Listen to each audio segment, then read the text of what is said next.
patuloy na minomonitor ng Bureau of Mines and Geosciences ang operasyon ng Philex Mines sa Benguet.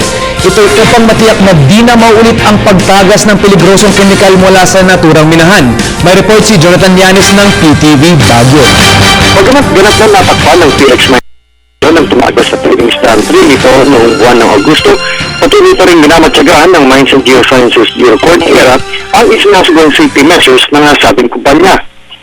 Ayon kay Mines and Geosciences Bureau Safety Division Chief Engineer Felizardo Gacard Jr., ika-24 ng Setyembre ng taong kasalukuyan nang naiulat sa kanilang tanggapan ang matagumpay na pagkakasara ng Philex Mines sa Tulis Dam 3 na nauna ng pinagdaanan ng mahigit sa 13.5 milyong metro kubikong sediments sa pamamagitan ng isang malaking konkretong bola. Kung nakita nila na nakapresto na ito, sabi nila baka pwede na natin pasukin yung drain tunnel. Okay, so what they did, Philex mobilized equipment and sinumento na nila dito.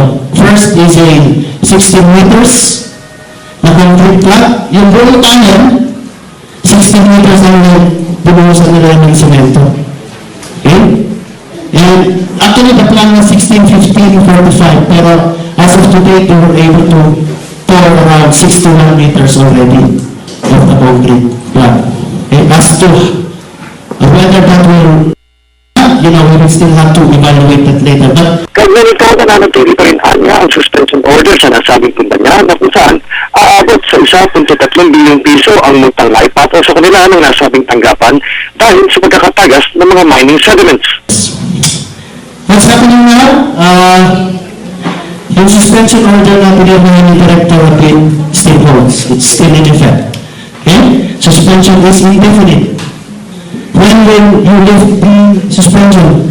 The suspension will be lifted once the integrity and safety of tailings dam number 3 is assured by Philex. Also, they would need to clean up the Balot Creek and the Alma River, which is being undertaken ngayon.